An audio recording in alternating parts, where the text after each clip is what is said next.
Entonces ya tengo esa expresión. ¿Y qué debo hacer? Ese resultado tiene que ser comparado con un épsilon, menor que un épsilon, porcentual. Entonces, voy a colocar un if. If, con su end, if criterio, esto es expresión, es menor que un EPS, ¿no? Que lo voy a definir como EPS nada más. Me voy a quedar con esa variable EPS, que yo ya sé que es el épsilon porcentual. Si se cumple eso, ¿qué debe ocurrir? Dentro del if va a estar el break, la instrucción break, para detener el programa. ¿Ok?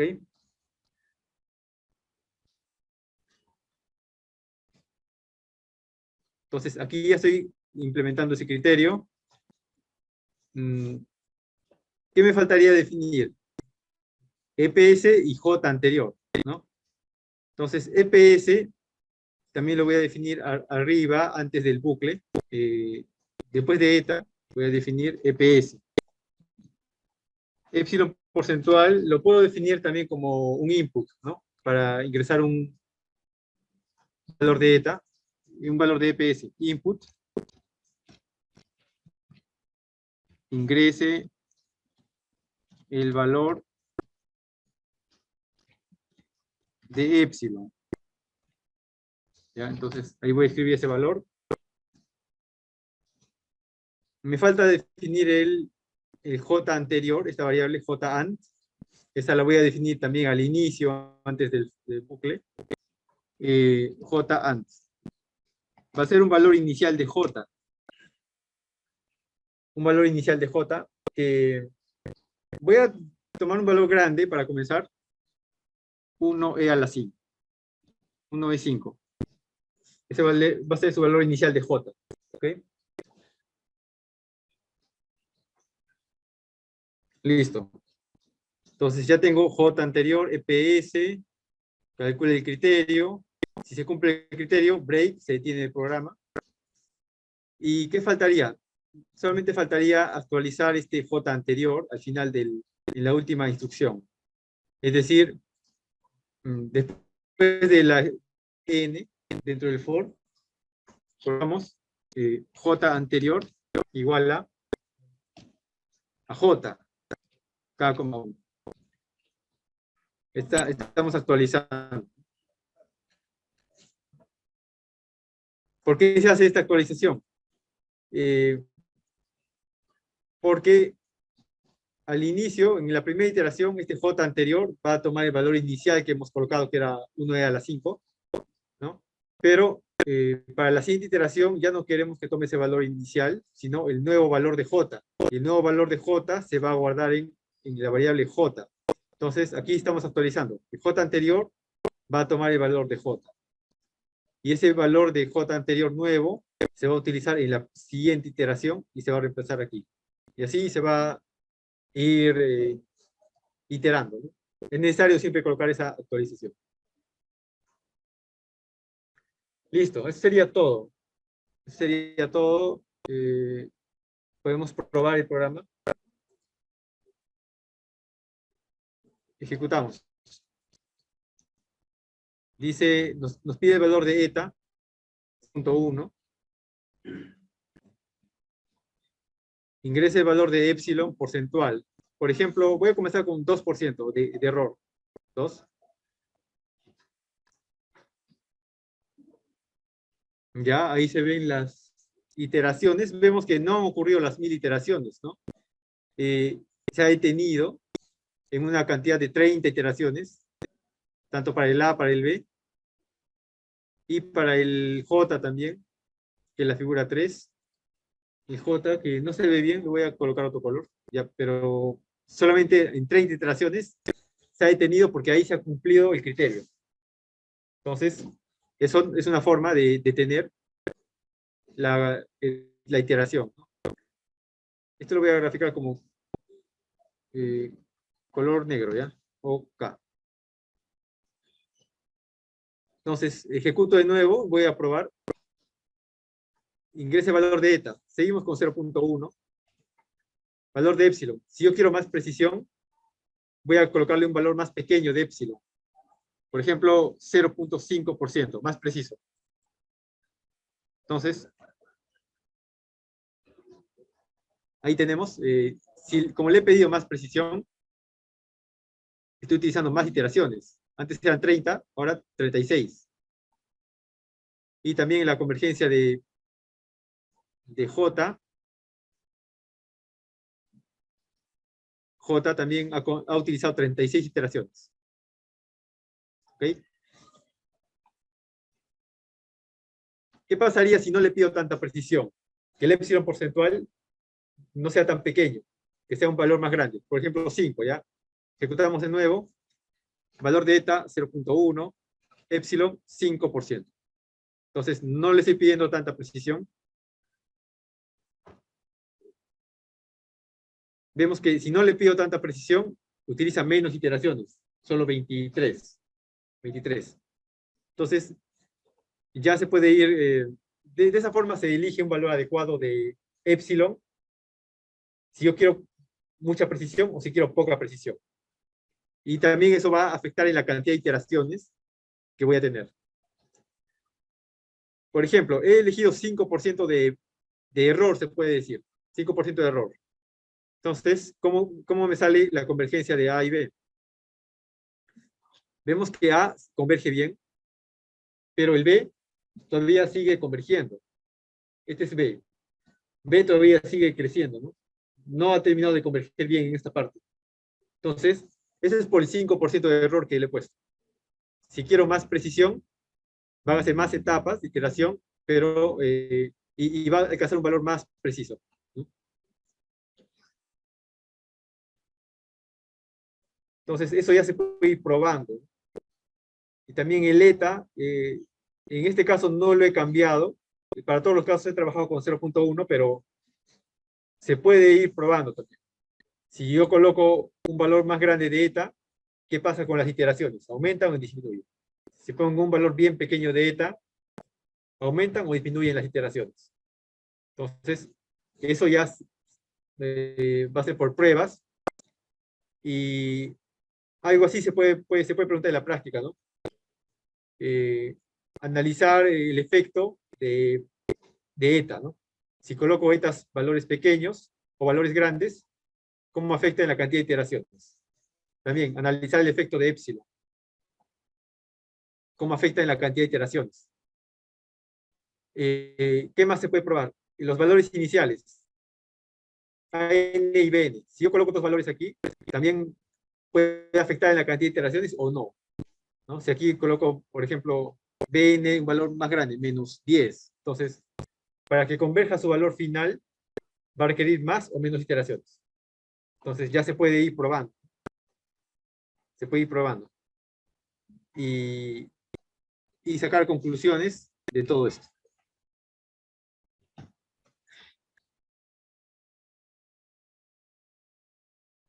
Entonces, esa sería la conclusión de esta primera parte. ¿Consultas? ¿Cuál es el valor que le dio éxito? He probado con 2, con 1 y con 0.5. Y también con 5, ¿no? Cuanto menor es el valor de épsilon, le estoy pidiendo más precisión o menos error.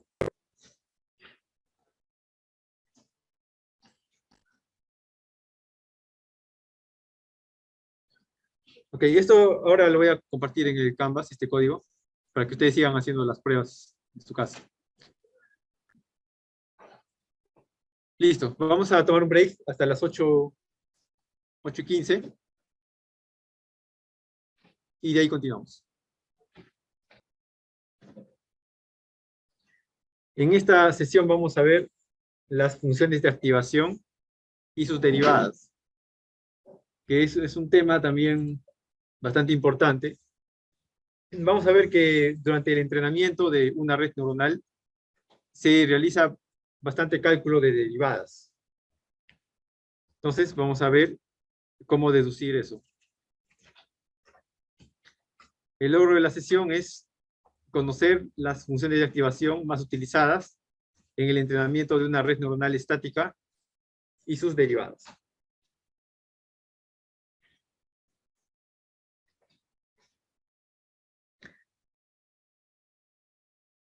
Las funciones de activación que vamos a utilizar tienen que cumplir ciertos requisitos. Por ejemplo, que sean funciones continuas, derivables, acotadas. Esas tres principalmente.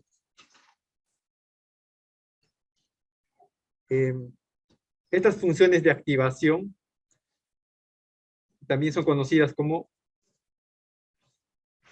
funciones de transferencia.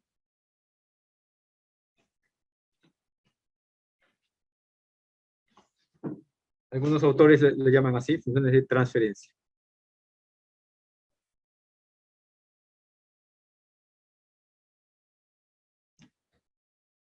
La primera función de activación que vimos era la de Heaviside, para un perceptrón. Pero ahora vamos a ver para una red neuronal las funciones que se utilizan. La primera de ellas, la más conocida, va a ser la función. Voy a colocar un ejemplo de una función. Por ejemplo, esta.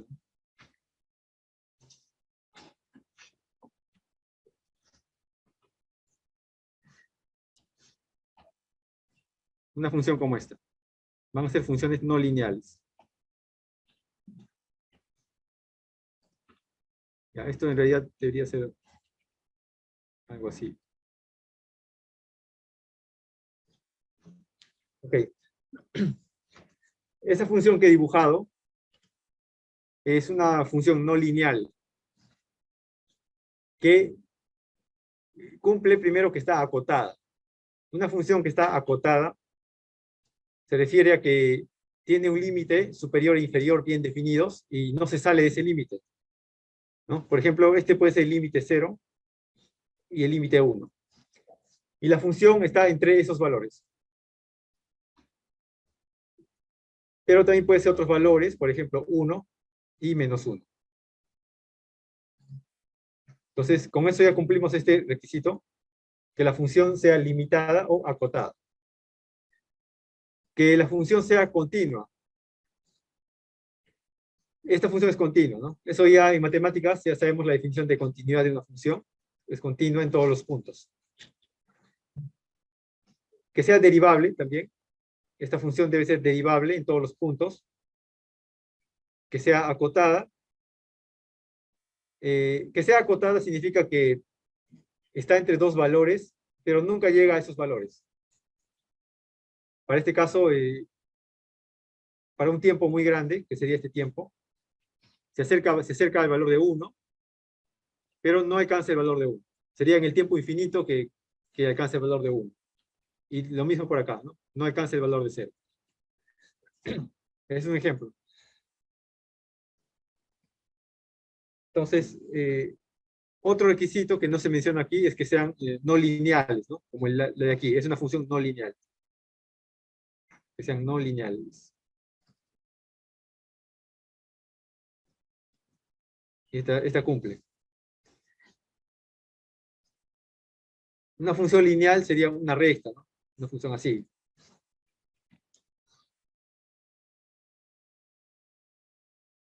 Y otro requisito que lo he marcado como asterisco aquí, que no es un requisito indispensable, es que sea monótono.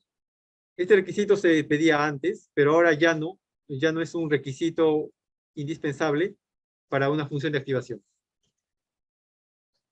La definición de monotonía de una función tiene su definición matemática, pero de forma práctica voy a explicar. Una función monótona es una función que, por ejemplo, crece siempre. Una función como esta, ¿no? Una función que siempre crece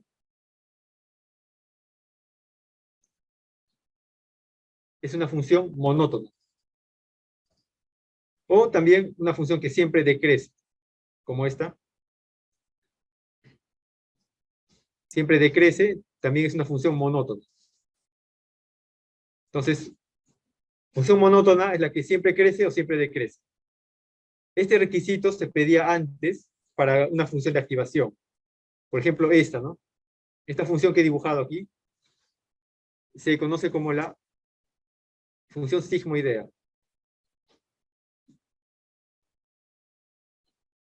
Esa función sigmoidea cumple todos los requisitos, es continua, es derivable, está acotada, y en este caso es monótona, porque siempre crece, ¿no? Pero como dije, ya no es importante que se cumpla que sea monótona. Puede haber una función que crezca en una parte y que luego decrezca. Esa sería una no monótona. Por ejemplo, voy a dibujar aquí.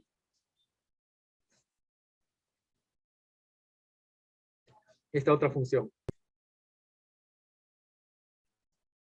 que crece en una parte y luego decrece. Sería así. Que también está acotada entre dos valores, 0 y 1. En esta parte crece, decrece, por tanto es no monótono. Este es un ejemplo de función no monótona.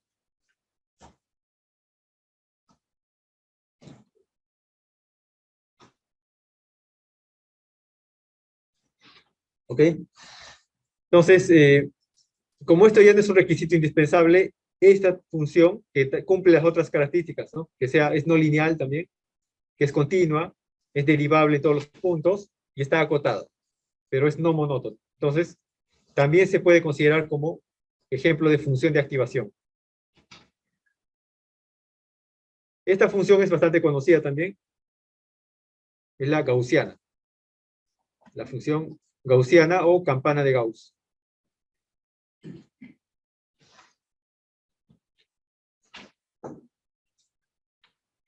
Vamos a ver que esas son las funciones más utilizadas para entrenamiento de una red neuronal multicapa. La sigmoidea y sus variantes de la sigmoidea y la gaussiana.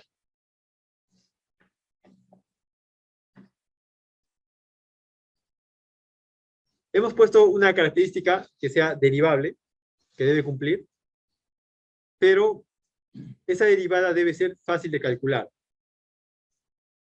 Como vamos a ver más adelante, esa derivada se va a calcular durante el bucle, durante la iteración, y no debe ser muy difícil de calcular para evitar tanto costo computacional. Entonces, al elegir la función de activación, también se debe decir que su derivada sea fácil de calcular. Entonces, las características van a ser estas 4, las que se deben cumplir. Y la última, no necesariamente. ¿Listo? Entonces, vamos a detallar las funciones de activación. Comenzamos con la función sigmoidea tipo 1. Esta función va a tener la forma de n, va a ser la salida de la función, n, va a ser igual a una función de m, donde m es la entrada, n es la salida. La sigmoidea 1 tiene esta forma. N es igual a 1 dividido 1 más e a la menos m.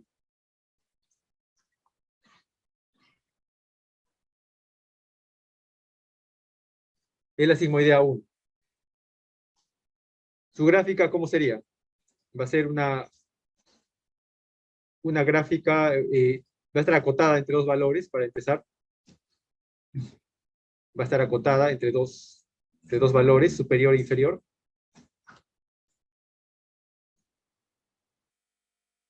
Este va a ser el límite superior de la acotación. Este va a ser el límite inferior.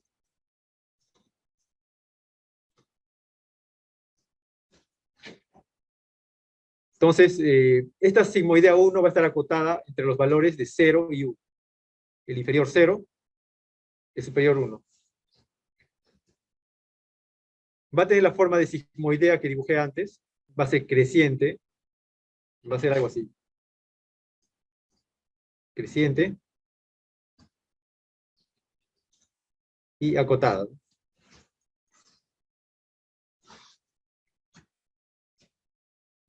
Donde este eje es el eje del tiempo.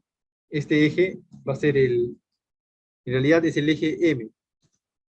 Este es el eje M.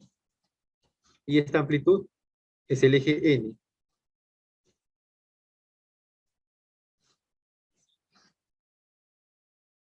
Entonces, ahí se tiene, ¿no? N es igual a esta expresión. En la sigmoidea 1, como está acotada entre 0 y 1, esta es la sigmoidea estándar, que no está desplazada del centro. Como no está desplazada del centro, se debe cumplir que en el centro debe caer en qué valor. O sea, ubicamos el punto central, que va a ser por aquí, ¿no? En 0, en el tiempo 0, debe caer en el 0.5. Esa es la sigmoidea tipo 1.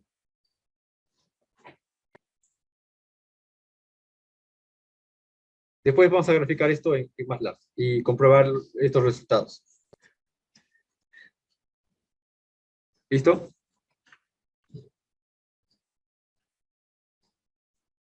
Veamos que para el tiempo infinito, m es el eje del tiempo. ¿Qué pasa si m es infinito? ¿A qué valor converge n? A 1, ¿no? A 1. Justamente aquí, en el tiempo infinito, la función converge a 1. ¿No? Y en el menos infinito debe converger a 0. Entonces, y para el tiempo 0, para m igual a 0, reemplazando acá e a la 0, sería 1, ¿no? E a la 0, 1. 1 entre 1 medio sería 0.5, ¿no?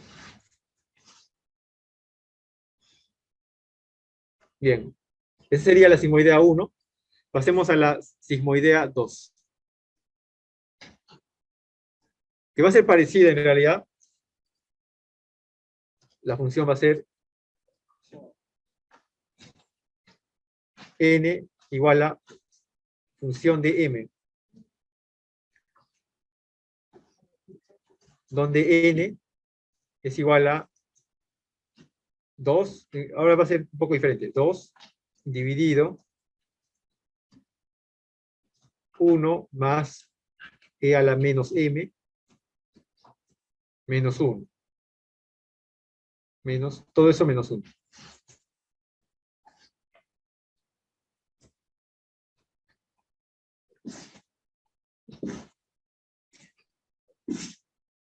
Salud. Ya, entonces, la gráfica de esto, a diferencia del anterior, ya no va a estar acotada entre 0 y 1, sino entre menos 1 y 1. Entonces, dibujamos su gráfica. Va a ser algo así. Este límite superior va a ser 1 y el límite inferior menos 1. Y sería menos 1, ese límite 1. La función va a ser la misma forma. La misma forma de la sigmoidea.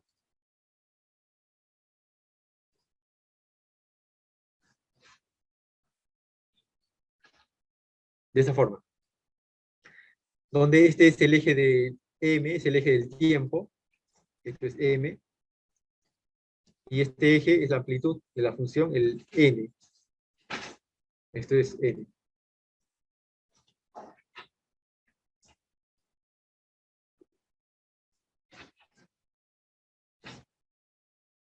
Entonces, en el tiempo 0, ubiquemos en el caso central. Esta es la función estándar también, que no está recorrida. Sería ahí. Supongamos que es el punto central. Para el tiempo m igual a 0. ¿Qué amplitud debe tener? 0, ¿no? Ya, ahí. Para m igual a 0, este punto medio debe caer en 0, ¿no? Porque los límites están entre -1 y 1. Entonces, igual, reemplazando aquí, si m vale 0, sería e a la 0, 1. 2 entre 2, 1, menos 1, 0. Entonces, ahí se cumple, ¿no?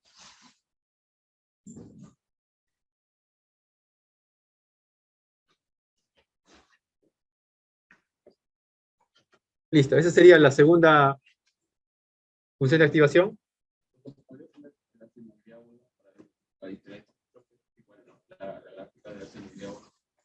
La gráfica es igual, solo que la diferencia son los límites de acotación. Los límites, 0 y 1. 0.5, ¿no? Sí, sí. Y la función es un poco diferente, ¿no? Esto es 1 entre 1 más e a la menos m. Y la otra es 2 entre 1 más e a la menos m menos 1. Este arreglo, este cambio es para que esté acotada entre menos 1 y 1. Bien. Pasemos a la siguiente función.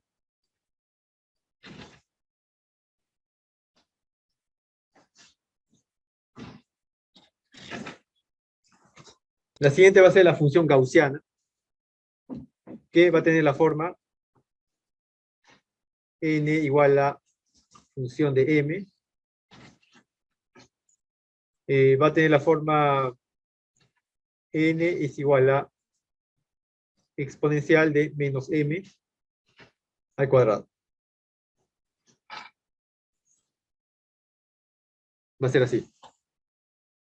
Entonces, su gráfica, ¿cómo sería? También acotada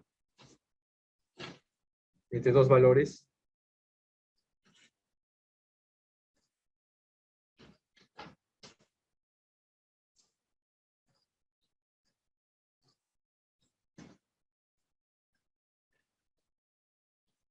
En este caso va a estar acotada entre 0 y 1 también. Entre 0 y 1.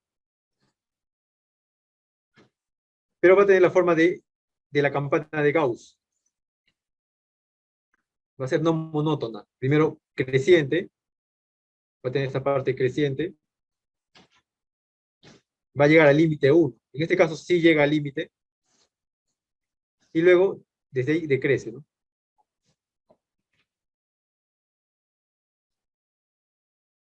De ahí viene la parte decreciente. Sería así. Nuevamente, este es el eje m del tiempo, este es el eje de n de la amplitud, este es m, esto es n.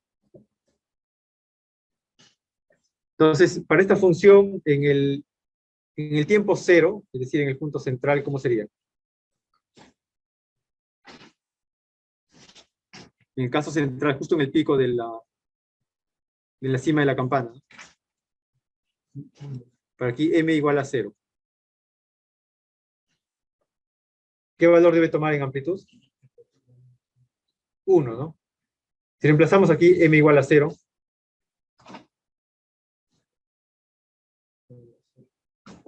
e a la 0, 1, ¿no? Entonces, en este caso, para m igual a 0, sí llega al máximo, que es 1. Para este caso sí. Y después empieza a descender.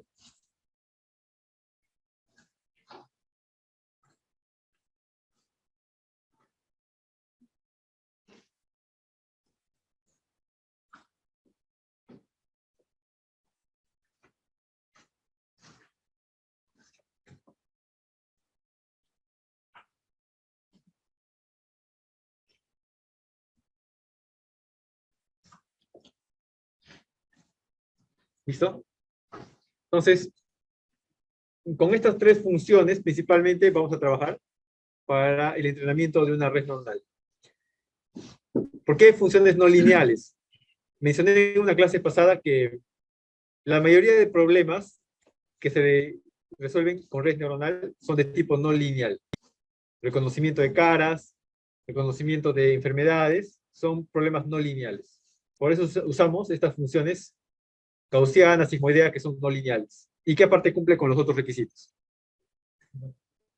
Tampoco. Los únicos que decimos son iguales. ¿Los qué? No son exactamente cero. Tienden a cero. ¿No? En este caso, sí, tienden a ser.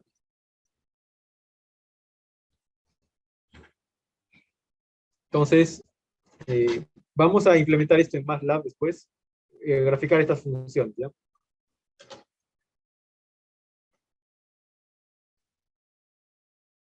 Bien. Estas funciones, si bien las vamos a graficar en MATLAB, existen comandos en MATLAB utilizando el toolbox Deep Learning. Este toolbox que se puede instalar en MATLAB, Deep Learning Toolbox, tiene algunas funciones que ya grafican las funciones de activación. Por ejemplo, con las instrucciones hardlim s se grafica el escalón. Con la instrucción purelim se grafica una función lineal. Y las funciones no lineales que hemos mencionado, con el comando ratbus se grafica la campana de Gauss. Con el logsig, tansig, se grafica la sigmoidea tipo 1, sigmoidea tipo 2. ¿Okay? Ahora, como no tenemos este toolbox, solamente estoy mencionando, pero para que tengan conocimiento de que se puede utilizar directamente estas funciones y que vienen dentro de este toolbox. Y entre otras funciones que también representan otras funciones de activación.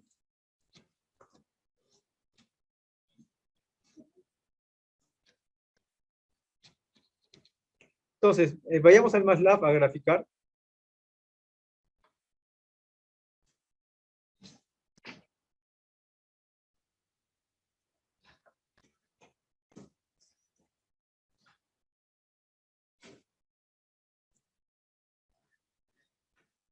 Bien. Estos apuntes igual le voy a subir al Canvas. Vamos al MATLAB. Creamos un nuevo script. Lo guardamos como funciones. Funciones de activación.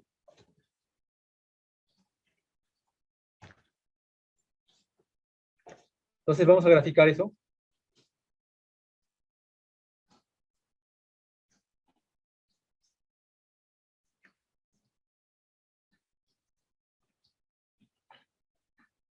Comenzando con la sigmoidea 1.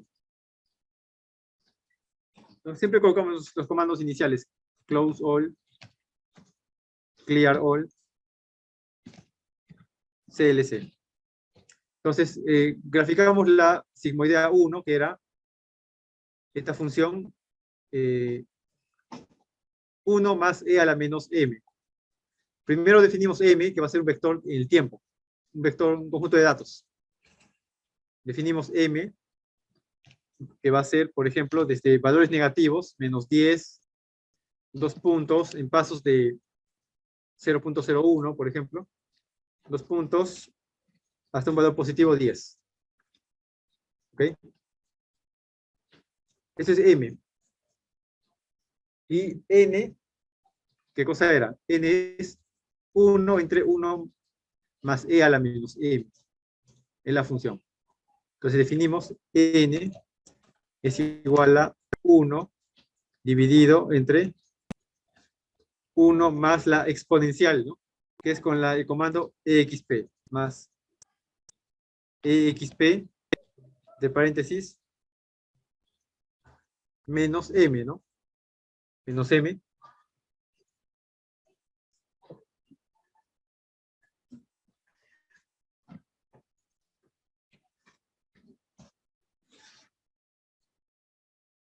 Así sería la función. Pero hay que, en la división hay que colocarle un punto acá. Punto slash. Punto división. Eso es porque como M es un vector, al colocarle punto slash va a hacer la división para cada conjunto de datos de este vector. Va a ejecutar esa división, ¿no? O esta operación. Entonces, por eso se coloca punto.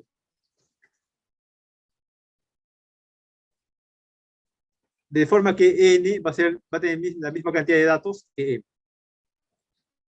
Entonces se va a graficar la figura 1, por ejemplo, figure 1, plot. Primero el vector de tiempos, M, luego la amplitud, coma, N.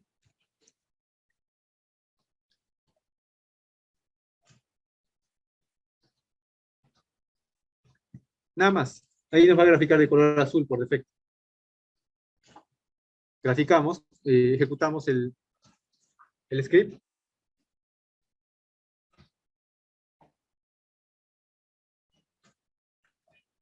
Y obtenemos esta figura. Esa es la sigmoidea tipo 1. Vemos que está acotada entre 0 y 1. Y ubicamos el valor para tiempo 0. Para el tiempo 0. ¿En qué valor de y cae? 0.5, ¿no? Ahí está.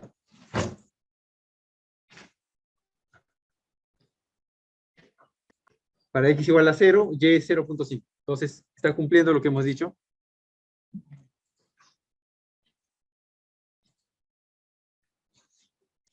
Esta es la sigmoidea 1. Voy a colocarle como comentario. Esto es sigmoidea 1.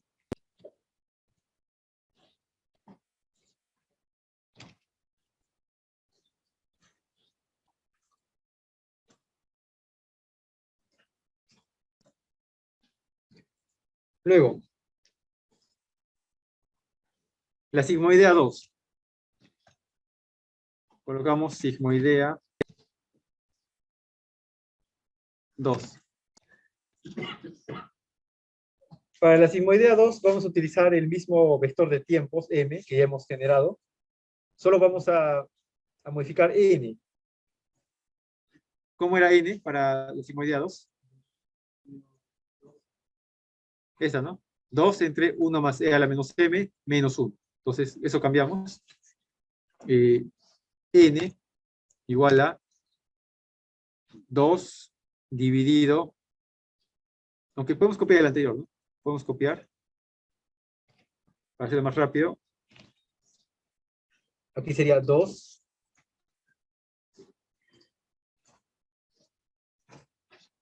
todo esto menos 1. Entonces, seleccionamos todo esto y lo ponemos entre paréntesis. Entre paréntesis,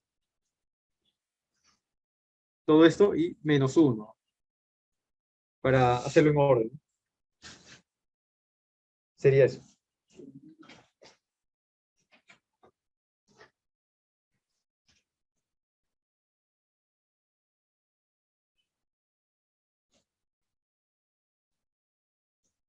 Entonces, vamos a colocar la figura 2. Figure 2. Lo mismo, ¿no? Plot m, n. Entonces debería graficar la figura 2. Ahí tenemos la figura 1.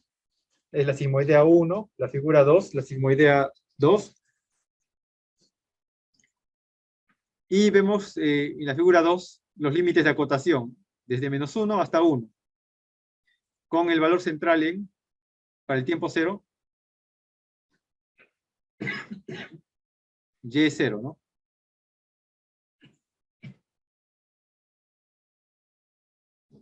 Ahí está, aproximadamente, para x0, y0. Entonces, se comprueba lo que hemos visto. Y finalmente la gaussiana. Grafiquemos la gaussiana.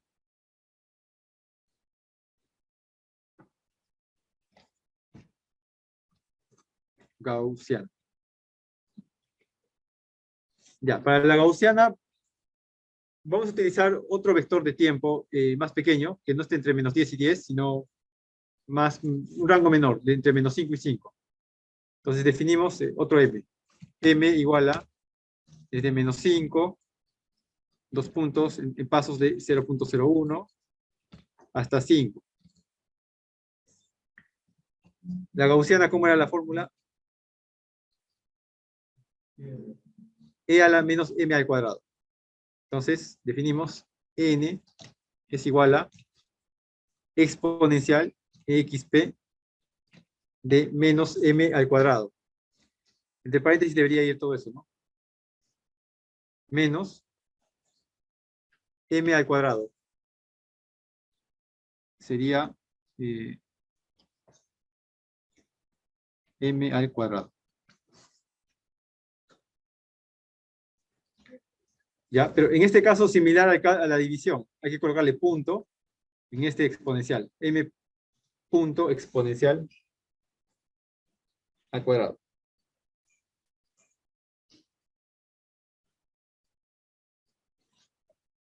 Ese punto se utiliza en divisiones, en exponenciales, como en este caso, y en multiplicaciones también.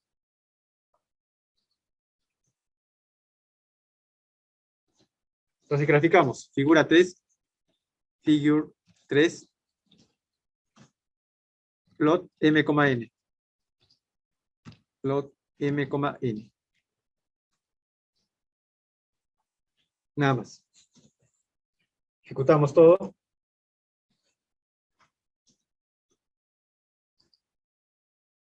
Y ahí tenemos la figura 3. La figura 3, que es la gaussiana, comprobamos los valores, está entre 0 y 1, acotada. Y para el tiempo 0, ¿en qué valor cae? En 1, ¿no? Justo en 1. Ahí está. Para el tiempo 0, y es igual a 1.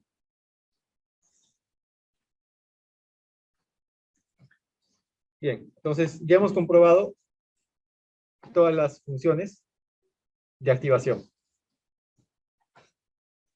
Consultas.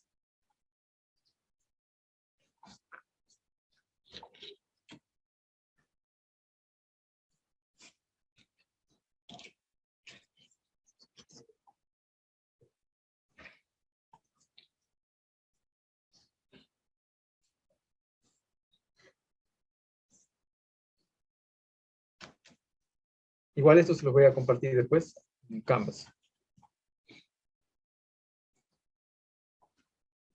Ok. Seguimos con la parte teórica. Si no hay consulta hasta aquí.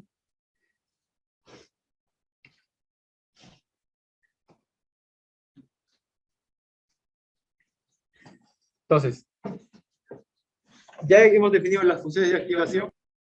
Y la siguiente parte importante va a ser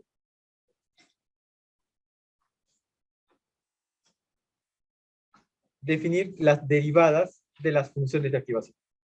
Vamos a hacer una demostración de cómo calcular las derivadas. Comenzando con la sigmoidea 1.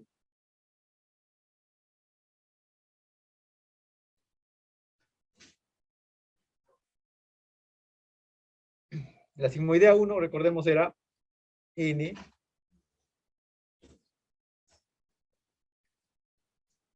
igual a 1 dividido 1 más e a la menos m, ¿no? Esa es la sigmoidea 1.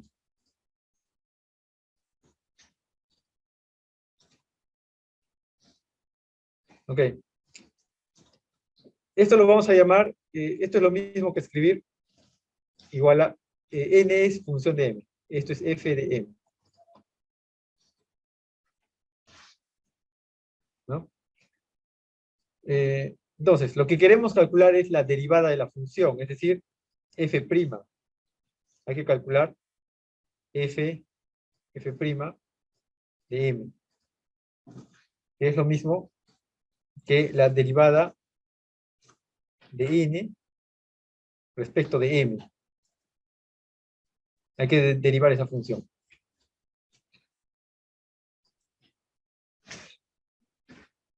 ¿Ok? Entonces, para hacer eso, el primer paso va a ser reescribir la función original. Esta función la vamos a reescribir. Este denominador, vamos a pasarlo arriba. Quedaría n es igual a 1 más e a la menos m a la menos 1, ¿no? Es lo mismo. Entonces queremos derivar n respecto de derivada de n respecto de m.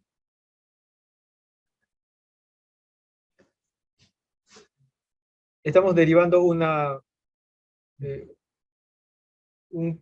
función elevada a un exponente. ¿Cómo se derivaba eso?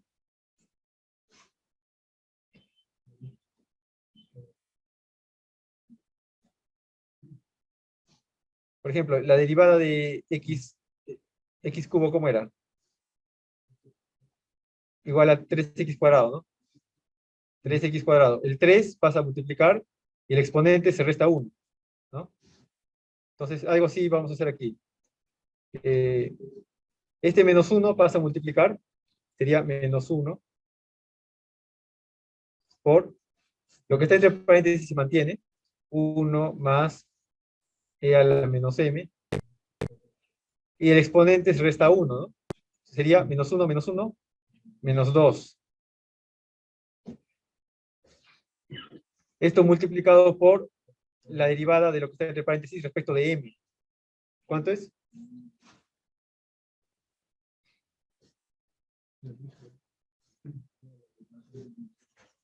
Claro, quedaría la derivada de la exponencial, sabemos que es lo mismo. Quedaría e a la menos m por, aplicando regla de la cadena, ¿no? La derivada de esto, del exponente respecto de m, sería menos 1.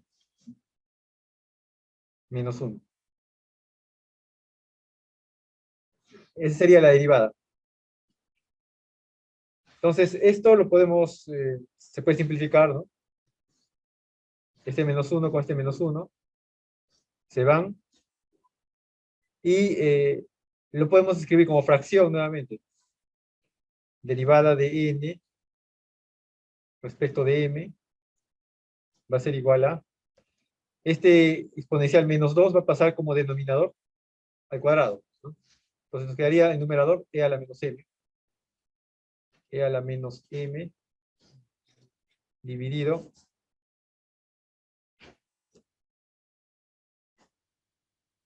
1 más e a la menos m al cuadrado, ¿no? Estamos reacomodando. Esa sería la expresión de la derivada de la función, ¿no? ¿Se entiende, no? Hasta aquí. ¿Sí? Entonces, vemos que en esta derivada aparecen exponenciales. Como esto queremos implementarlo en MATLAB, implementar esas exponenciales va a ser un poco difícil, ya que se tendría que hacer una sumatoria, ¿no? Una serie de potencias para aproximar la exponencial. O si queremos implementar en otro software, donde no permita colocar directamente el comando exp, entonces se tiene que hacer una aproximación en serie de potencias, tal vez. Eso va a aumentar los cálculos, ¿no? Entonces, esta derivada sería difícil de calcular. Entonces, hay que hacer un arreglo para que se simplifique esta expresión de la derivada. Por ejemplo, de esta expresión original, esta es la función original, ¿no? La sigmoidea 1. De esta expresión, vamos a hacer dos cosas. Vamos a, primero, elevar al cuadrado ambos lados. Aquí quedaría n cuadrado igual a 1 dividido 1 más e a la menos m. Todo esto al cuadrado. Entonces vemos que esta parte ya aparece aquí, ¿no? ¿Qué más? De aquí despejamos la exponencial. Despejamos e a la menos m. Quedaría, haciendo paso a paso, ¿ya? 1 más e a la menos m es igual a 1 entre n. ¿No? De aquí despejamos. E a la menos m quedaría e a la menos m es igual a 1 entre n menos 1 es igual a 1 menos n entre n.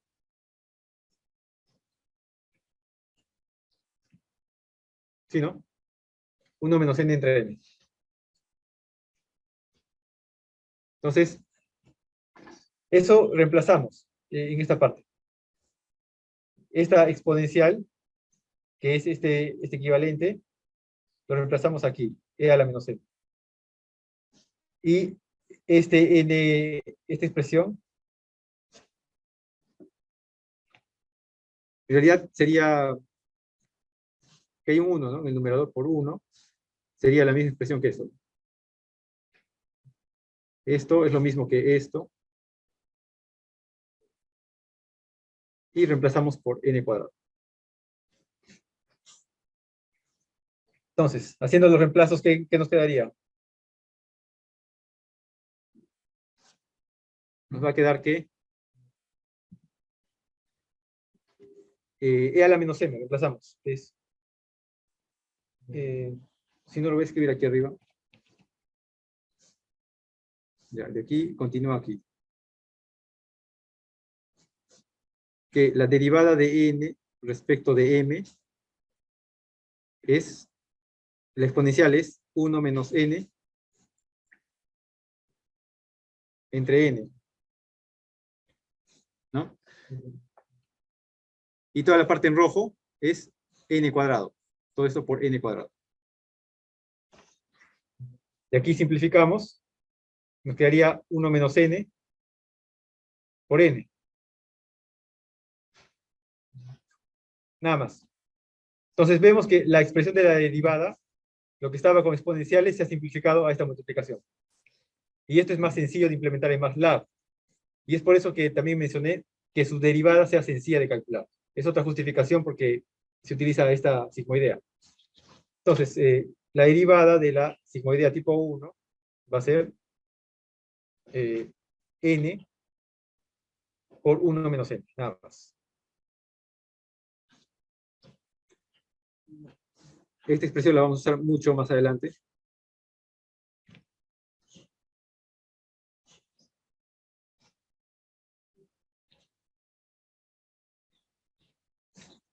Esta es la derivada sigmoidea 1.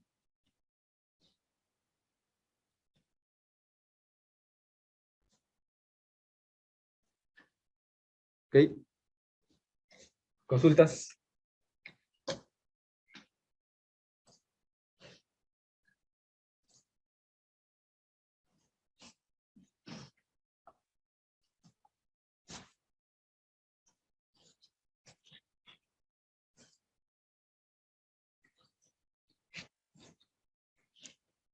Bien, pasemos a la sigmoidea 2.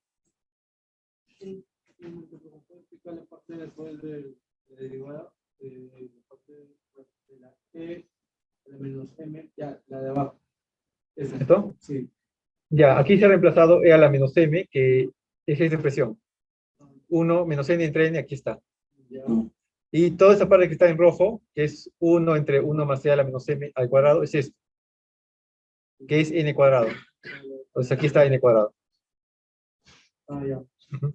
Ok.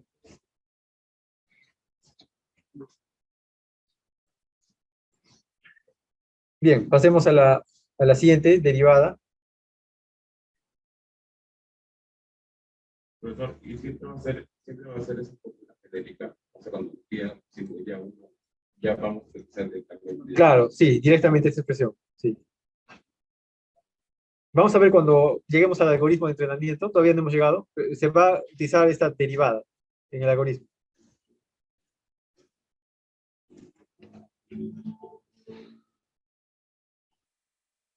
Bien, pasamos a la siguiente, la derivada de la sigmoidea 2. La sigmoidea 2 era n, a ver, era n es igual a 2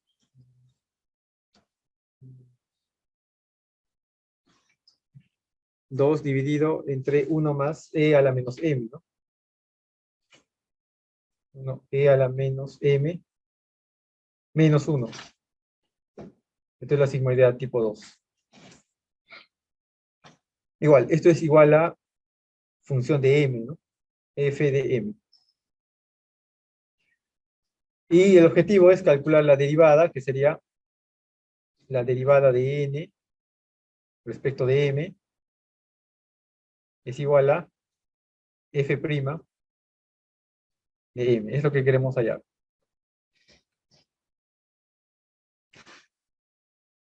Entonces, algo similar a lo que hicimos hace un momento. Vamos a reacomodar n. La función original la reacomodamos. Este denominador lo pasamos arriba con exponencial negativa. Quedaría n es igual a 2 por 1 más e a la menos m a la menos 1. Todo esto menos 1. ¿Sí? Lo mismo. Igual, derivamos. Derivada de n respecto de m va a ser igual a, igual que hace un momento, ¿no? Este exponencial pasa a multiplicar al 2, sería menos 2. Menos 2 por 1 más e a la menos m. Al exponencial se le resta 1. Sería menos 2, elevado a la menos 2. Multiplicado por la derivada de lo que está entre paréntesis respecto de m. Sería la exponencial, ¿no? E a la menos m. E a la menos m. Multiplicado por la derivada del exponente respecto de m sería menos 1. Quedaría así. Y la derivada de este menos 1 que es constante, 0. Entonces, queda así. Entonces, simplificando, igual, este menos 2 con este menos 1, nos queda 2, quedaría derivada de n respecto de m, es igual a, el 2 queda en el numerador, va a quedar también el e a la menos m, 2 por e a la menos m, y esto lo voy a pasar al denominador con exponente positivo, quedaría 1 más e a la menos m al cuadrado. ¿Sí? Bien. Entonces, también aparecen exponenciales. Hay que tratar de eliminar esas exponenciales. Para hacer eso, igual, de la expresión original, de esta expresión, de la función original, vamos a despejar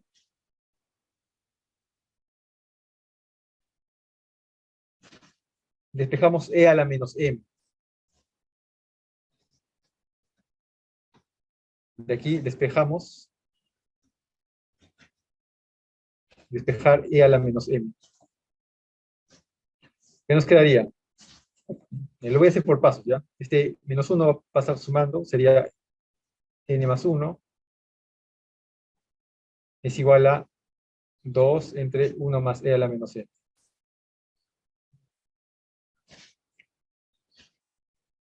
Luego, el 1 más e a la menos m va a ser igual a 2 entre n más 1. ¿Sí? De aquí, el e a la menos m es 2 entre n más 1 menos 1. Simplificando, e a la menos m es 2, aquí vas a multiplicar esto, sería menos n menos 1. 2 menos n menos 1 entre n más 1. ¿Sí?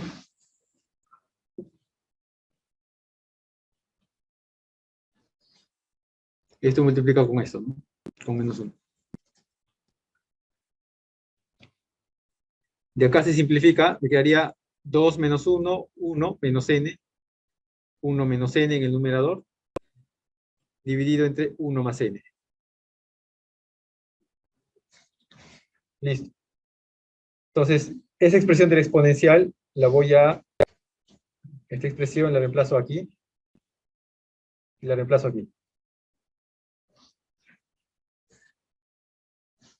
Este valor, ¿no? Ujú. Hacemos el reemplazo. ¿Y qué nos quedaría? De aquí continuamos haciendo el reemplazo. Quedaría 2 por 1 menos n entre 1 más n dividido entre 1 más lo mismo, ¿no? 1 menos n entre 1 más n, esto al cuadrado, ¿no? Todo esto al cuadrado. ¿Sí, no?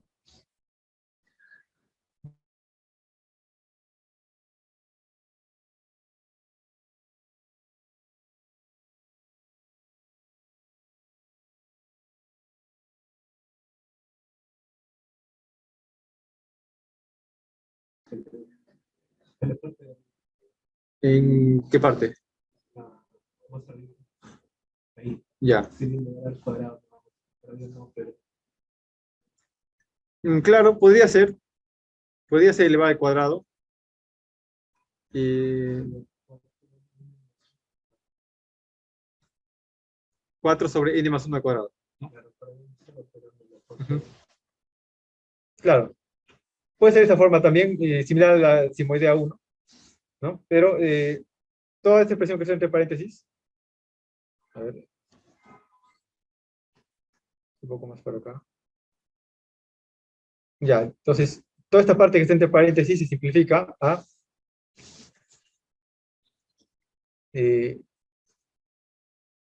2 entre n más 1. Es lo mismo que esto. 2 entre n más 1.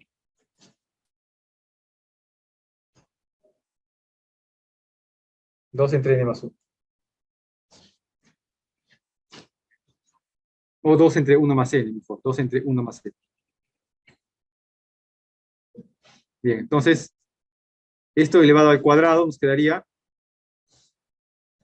esto va a ser igual a,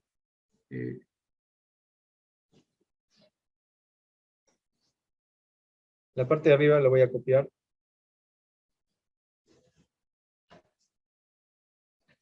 Todo esto dividido entre 2 al cuadrado, 4, dividido entre 1 más n al cuadrado, ¿no? 1 más n al cuadrado. De aquí se puede simplificar el término 1 más n. Aquí, 1 más n, 1 más n, un término. ¿Qué nos quedaría?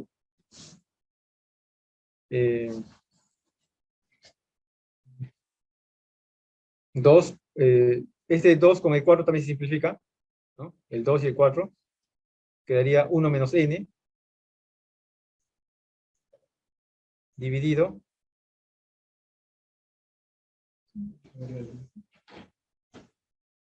¿Dividido entre qué?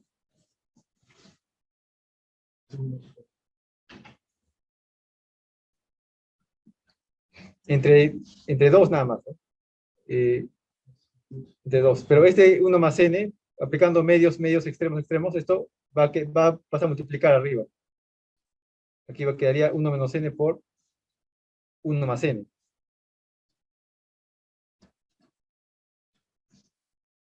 Por 1 más n. ¿Sí, no? Lo he hecho directo para hacerlo rápido. Entonces, simplificando todo eso, nos va a quedar esta expresión para la derivada. Entonces, la derivada de n respecto de m va a ser igual a, acá hay una diferencia de cuadrados. 1 menos n por 1 más n, 1 menos n al cuadrado. Para simplificarlo más, sobre 2.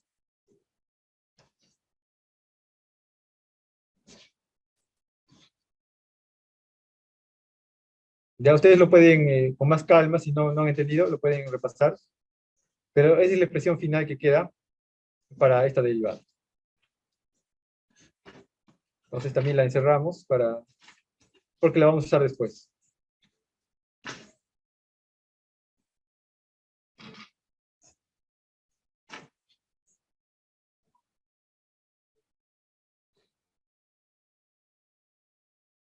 Esta sería la derivada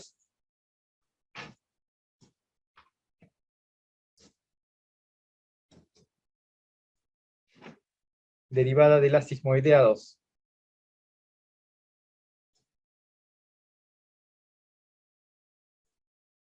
¿Listo?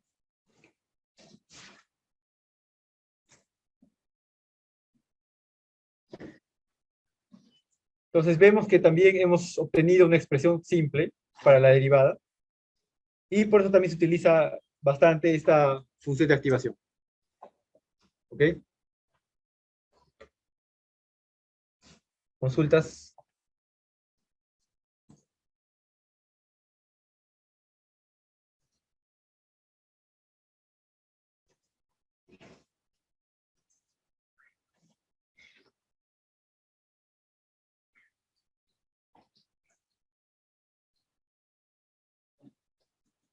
¿Consultas esta parte? ¿Todo claro?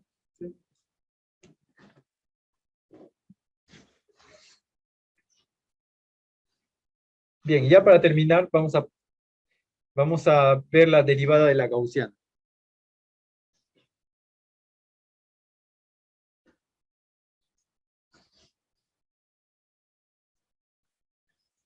La derivada de la gaussiana. La función gaussiana, ¿cómo era? N es igual a e a la menos m al cuadrado.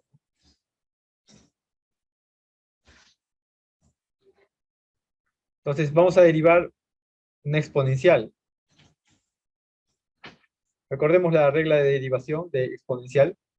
Si tenemos e a la x, e elevado a la x, quiero calcular su derivada. ¿Esto cómo era? Era lo mismo, ¿no? El mismo e a la x por la derivada de la exponencial, que sería x derivada. Entonces, esta es la expresión que vamos a utilizar.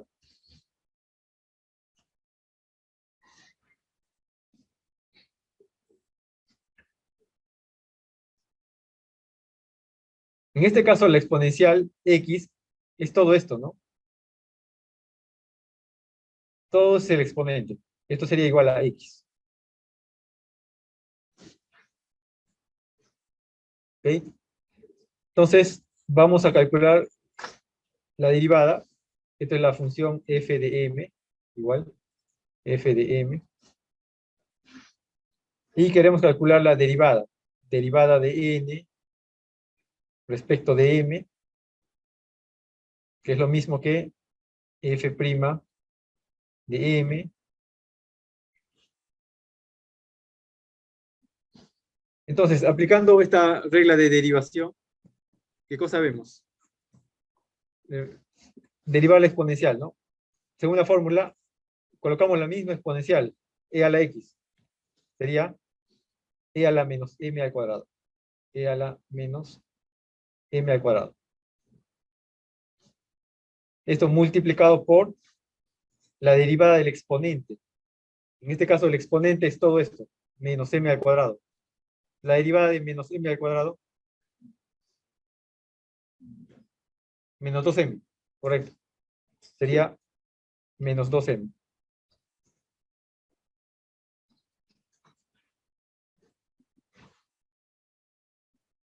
¿Ok? Entonces, En esta expresión, ¿qué reemplazo deberíamos hacer para simplificar? ¿Cuál? N.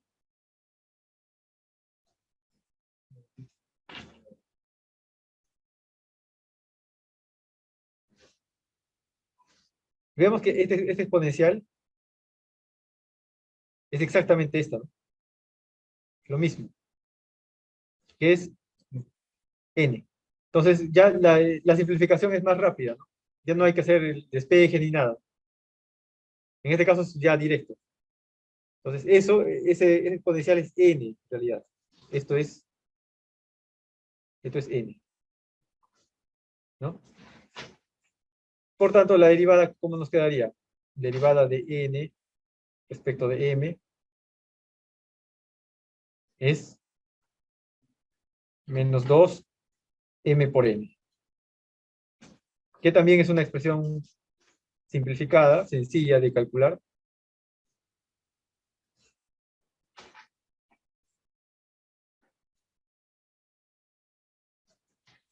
Y esta sería la derivada de la gaussiana.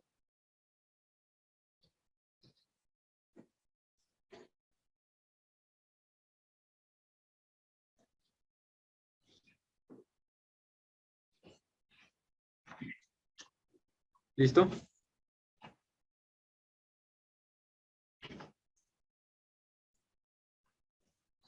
Bien, entonces ya sabemos las funciones de activación que vamos a usar y sus derivadas.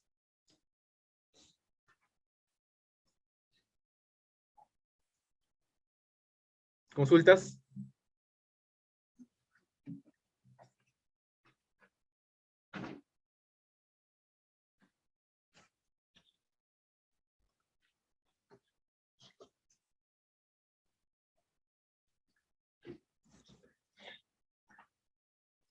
Bien, estamos entrando poco a poco.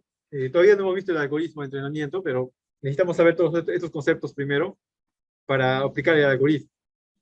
Pues estamos yendo paso a paso. Entonces, aquí falta un tema que es la propagación de la red. Eso lo vamos a ver en la siguiente clase porque es un poco largo para explicar en 3 minutos, ¿no?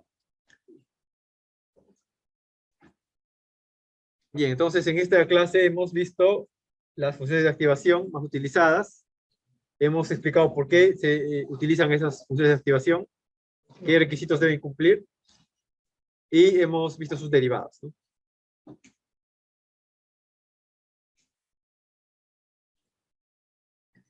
Bien, entonces nos vamos a quedar aquí por ahora.